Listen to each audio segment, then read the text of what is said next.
Awale going forward, he wins the ball again. Tricky player he is. Difficult to stop every time. He always try to make the moves. Abdullah Jallo, stop low one. Step by the goalkeeper.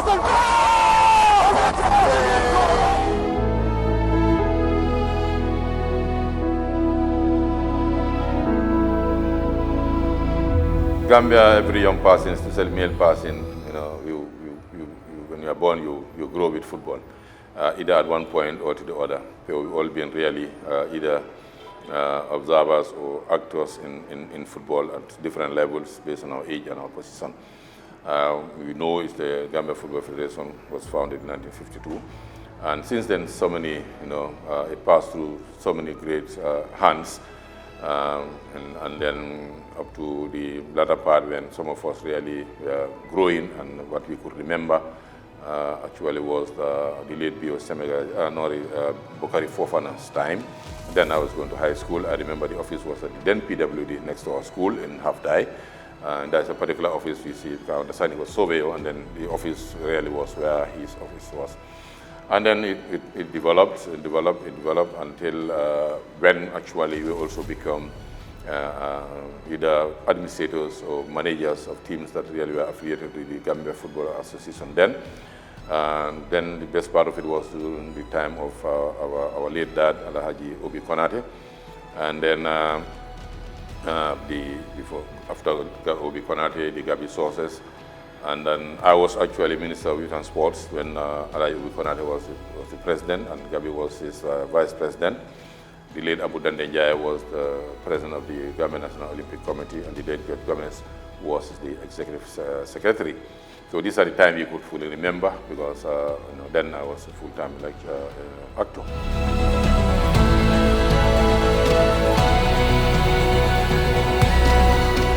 The core mandate of the Gambia Football Federation is to develop and promote football. And developing football is wide. So from school football to youth football, particular attention is paid to women football as well, because that's now is like a stand-alone at both FIFA and CAF. Promoting football also may entails organizing football, like league matches, first, second division matches that you are seeing. Those are part of, these are interchangeable words, promote and organize, because you cannot promote something if you don't really organize it, per se. So that is the core mandate of the Gambia Football Federation. Of course, one will say that many times. We have put football in the Gambia where it should be.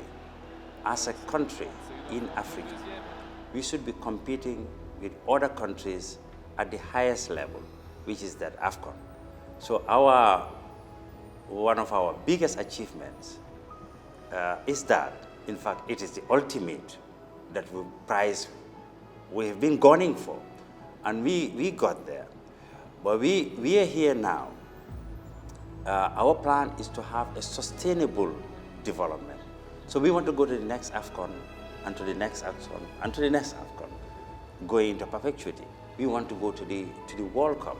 We want to win even AFCON. It's possible. Any nation can do it. But what is dearest to my heart as an achievement as an executive committee is that we have changed the mindset of people about football in this country.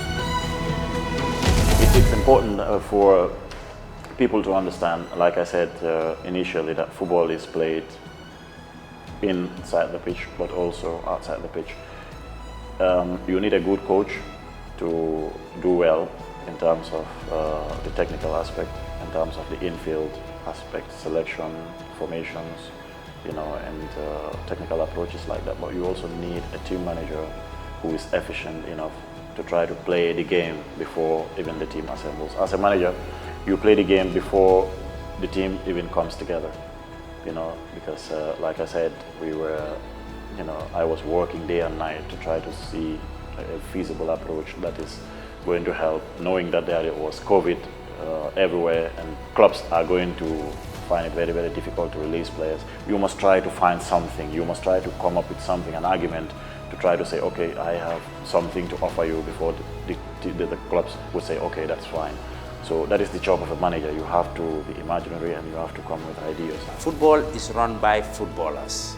It might look nice, but you have to be involved in the game to be able to successfully manage it.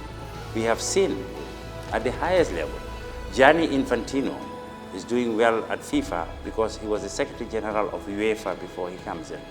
In CAF recently, the president of CAF, the South African billionaire, is not because he's a South African billionaire that he came to CAF, because he's the owner of a football club. He's running a football club for a long time in South Africa. In fact, as per the statutes, you have to be a member of football and you have to be active in football to be able to do football management. So therefore, if you really want to contribute to football, get involved now. Thank you.